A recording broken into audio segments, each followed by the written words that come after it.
तूफान यास से जुड़ी एक बड़ी खबर आ रही है। तूफान यास ओडिशा की ओर तेजी से बढ़ रहा है। अब तूफान ओडिशा के केंद्रपाड़ा से करीब 320 किलोमीटर दूर है।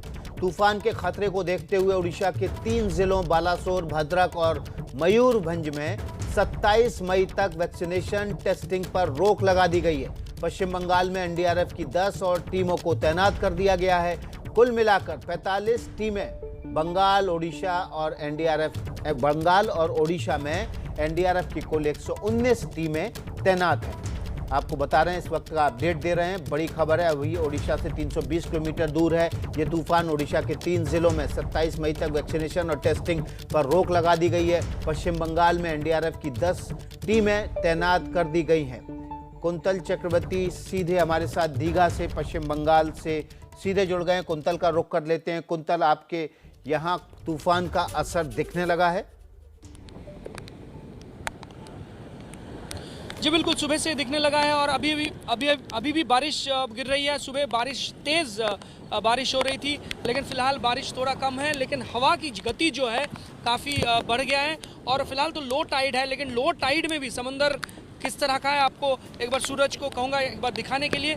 यहाँ लो टाइड जब चलता है समंदर काफ़ी दूर रहता है, लेकिन फिलहाल देखिए कहाँ तक पहुँच गया है। सुबह जो लहरें 2-3 घंटे पहले भी जो लहरें थी वो यहाँ तक, यानी कि हम लोग जहाँ खड़े हैं यहाँ तक पहुँच रही थी। फिलहाल यहाँ तक तो लहरें नहीं पहुँच रही है, लेकिन समंदर देखकर ही पता चल रहा है लो टाइड में भी कितना रफ है। और समंदर पिछले 24 घंटे से ही इस तरह की लहरें यहाँ आ रही हैं। आमतौर पर ये माना जाता है पूरे साल भर की दीघा जो है काफ़ी सेफ है। पर्यटकों को कहा जाता है यहाँ नहाने के लिए भी। ये देखिए लहर यहाँ तक पहुँच रही है लो टाइड में भी।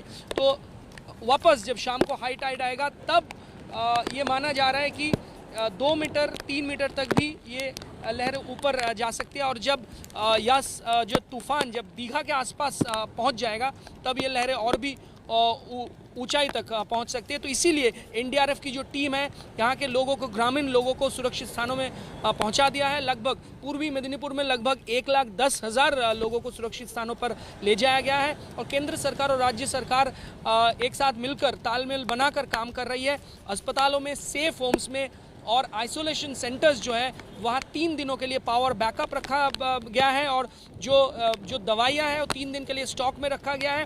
और ये माना जा रहा है कि एक दिन में ऑन एन एवरेज पूर्वी मेदिनीपुर के एक अस्पताल में 450 ऑक्सीजन सिलेंडर की ज़रूरत होता है। तो इसीलिए 1500 सिलेंडर रखा गया है ताकि कम ना हो जाए अगर कोई मुश्किल कोई दिक्कत आई तो। और क्विक रिस्पांस टीम भी रखा गया है हर अस्पताल और सेफ होम में। तो चारों तरफ तैयारी पूरी है। अब देखना यह है कि पिछले साल उम्पुन तूफान के दौरान जिस तरह की नुकसान पश्चिम बंगाल में अलग अलग जिलों में देखा गया था, उससे कैसे बचा जाए। और आपको बता दूं कि इसके लिए केंद्र सरकार और राज्य सरकार पूरी तरह से तैयार है और चारों तरफ तैयारी पूरी है।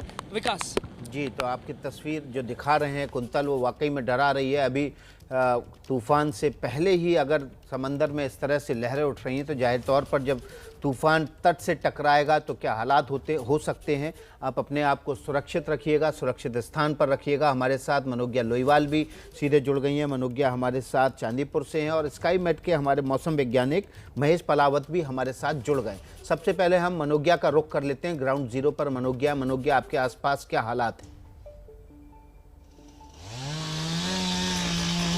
देखिए, ओडीआरएफ यानी कि Odisha disaster relief rapid action force अभी काम पर लग गई है। दरअसल साइक्लोन के बाद इनका काम होता है, लेकिन काम इसलिए क्योंकि पेड़ों का गिरना शुरू हो गया है। जिन तेज हवाओं की वजह से ये पेड़ गिर रहे हैं, अब उन्हें साफ किया जा रहा है, रास्तों से हटाया जा रहा है। हमारे साथ एसपी हैं बालासर के।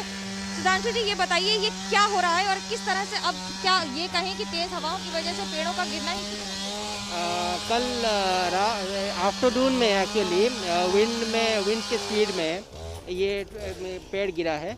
तो उसका अभी हमारा ड्राफ्ट टीम को फ़ोन आया तो हमने ये जो हमारे पास जो हेडक्वार्टर था स्टैंड बाई में, तो उसको भी भेजा है। इन्होंने अभी ब्रांच कटर इंस्ट्रूमेंट का यूज़ करके इसको काटने की कोशिश कर रहे हैं। ऐसे क्या इलाकों में सबसे बड़ी चुनौती होती है, क्योंकि बाढ़ की स्थिति भी हो जाती है?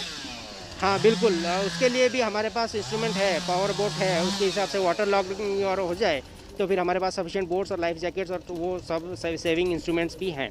कोविड काल में चुनौती तो कोविड की भी है, कैसे उसे डील कर रहे हैं? डेफिनेटली हम कोविड का जो है रिकमेंडेड सैनिटेशन और सोशल डिस्टेंसिंग उसको भी मेंटेन कर रहे हैं। चैलेंज तो है ही, but we are doing it. आपके यहाँ समुद्री इलाका बहुत है, मरीन पुलिस के साथ मिलकर समुद्र के इलाके से भी लोगों को हटाया जा रहा है, उन्हें कहाँ रखा जा रहा है और कैसे? हमारे यहाँ पे एक साइक्लोन शेल्टर भी है और काफ़ी सारे जो पक्का बिल्डिंग्स हैं, स्कूल्स के बिल्डिंग्स हैं, उसे एडमिनिस्ट्रेशन की तरफ से ईयरमार्क किया गया है। तो जिन लोगों के कच्चा हाउसेस हैं उनको वहाँ पे शिफ्ट किया जाएगा। सुधांशु जी बता रहे थे हमें कि एसपी है ये बालाश्वर के, लेकिन ये देखिए आपको ये किस तरह से पेड़ों का काटना जारी है। ये वो इलाके हैं जहाँ कहीं घर में पेड़ गिर गया है, घर के ऊपर गिर गया है, कुछ टूट गया है, कई जगह रास्ते थोड़ी थोड़ी जाम हो रहे हैं, कुछ लोगों को चोट भी लगी है। और उसके साथ साथ विकास आपको ये बता दें कि आने वाले कुछ घंटे बड़े चुनौतीपूर्ण होंगे। तेज हवाएं चल रही हैं, ये अंदरूनी इलाके हैं, लेकिन समुद्र के आसपास लहरें भी बढ़ रही हैं और हो सकता है लहरों का कहर भी बढ़े। जी, हमारे साथ मनोज्ञा बनी हुई हैं, कुंतल चक्रवर्ती भी बने हुए हैं, स्काई मैट के मौसम वैज्ञानिक महेश पलावत भी हमारे साथ जुड़े हुए हैं। महेश पलावत जी, ये कहा जा रहा है कि जब तट से टकराएगा तो इसकी रफ्तार, हवाओं की रफ्तार 120 से 150 किलोमीटर प्रति घंटे की हो सकती है। कितने चांस होते हैं कि ये तट से टकराते वक्त कमज़ोर पड़ जाए या अपना रूट बदल ले? तो बताई है वो लगभग ठीक ही रहेगी, क्योंकि जो अपर विंड्स है, जो स्टीयरिंग करंट है, जो स्टीयर करते हैं इसको, वो लगभग एक ही तरीके से चल रहे हैं। बहुत ज्यादा डेविएशन की संभावना नजर नहीं आ रही है। लेकिन कभी कभी क्या होता है कि जब ये कोस्टल एरियाज के आसपास पहुंचता है तो वर्टिकल विंड शेयर बढ़ जाता है। अभी भी वर्टिकल विंड शेयर मॉडरेट है, और जब पास से पहुंचता है कभी कभी सी सरफेस टेम्परेचर भी थोड़े से कम हो जाते हैं, तो कुछ इंटेंसिटी में फर्क पड़ता है। अगर इंटेंसिटी में फर्क पड़ता भी है तो भी ये काफी ज्यादा सीवियर रहेगा। हम कह सकते हैं कि 140 से 150 किलोमीटर प्रति घंटा की रफ्तार से हवा चलेगी, और हो सकता है कि गस्टिंग में 160 किलोमीटर भी हो जाए लैंडफॉल करते समय। और उस समय जब इतनी तेज हवा चलती है और बहुत तेज पहले ही बारिश हो चुकी है, पारादीप ने 161 मिलीमीटर बारिश रिकॉर्ड कर चुका है अभी तक, और ऐसे ही 100 मिलीमीटर से ऊपर कई इलाकों में बारिश हो चुकी है पिछले 24 घंटों में। तो जब हवाएं तेज होती हैं, बारिश तेज होती है, तो नुकसान की आशंका काफी ज्यादा होती है। लेकिन पिछले साल जो अम्फन तूफान था, वो सुपर साइक्लोन था, वो 250 किलोमीटर से भी ज्यादा इसकी हवा की रफ्तार थी, तो उससे ये थोड़ा सा कमजोर है।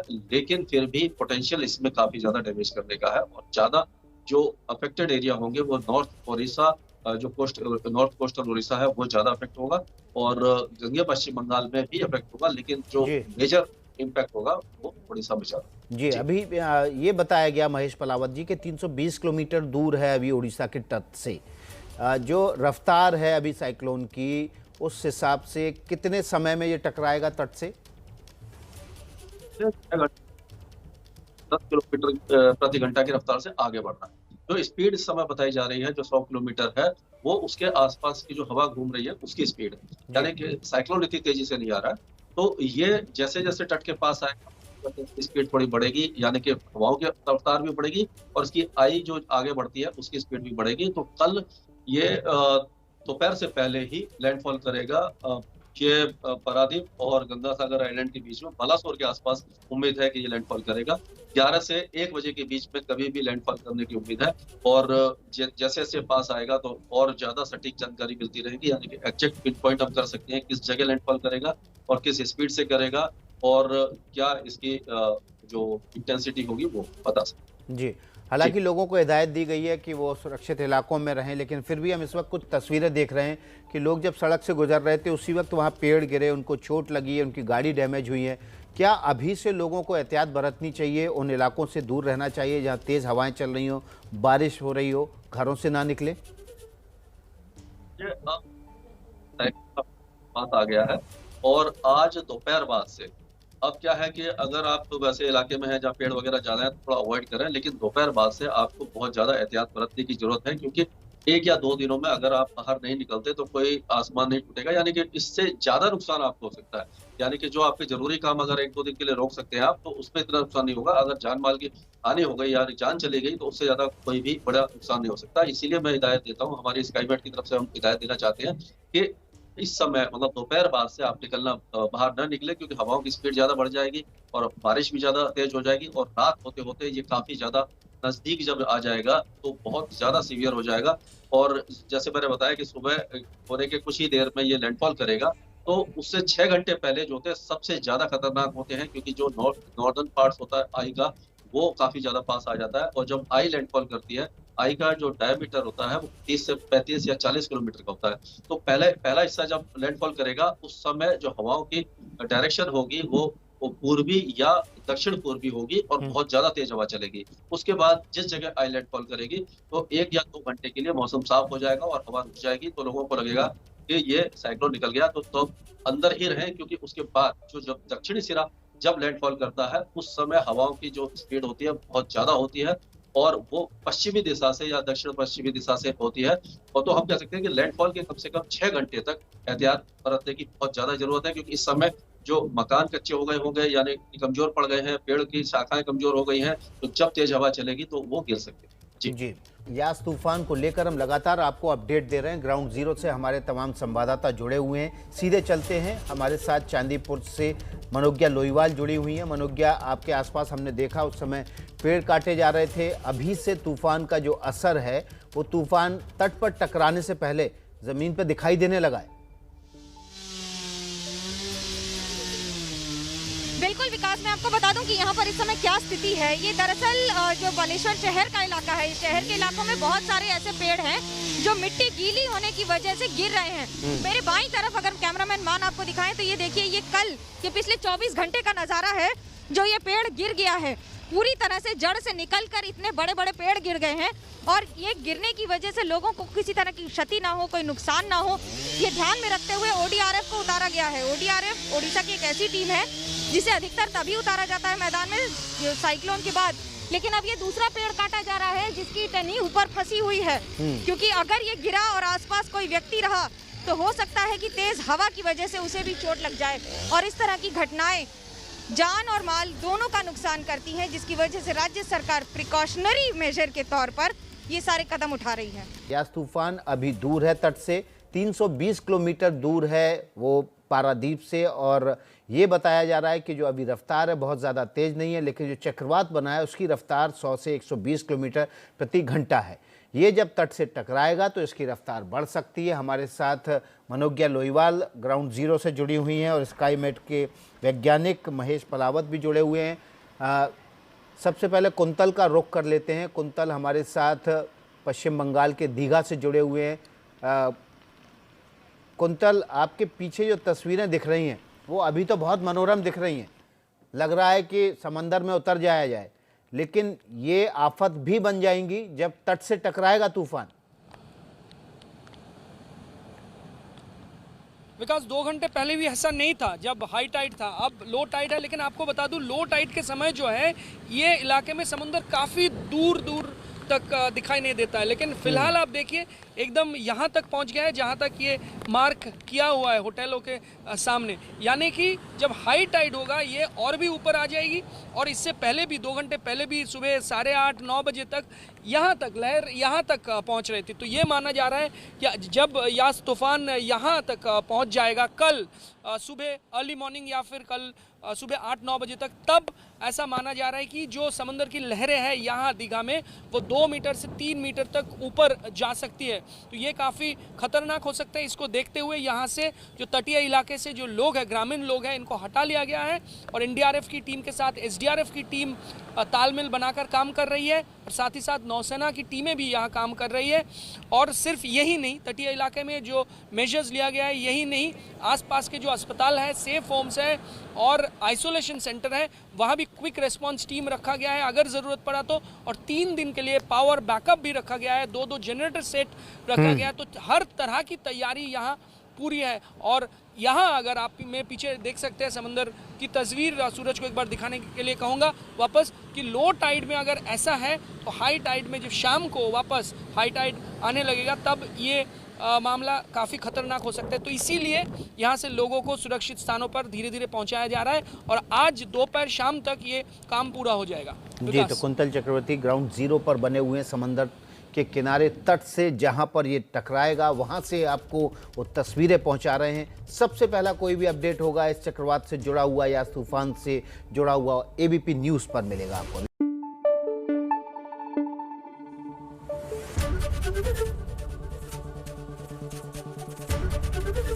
एबीपी न्यूज आपको रखे आगे।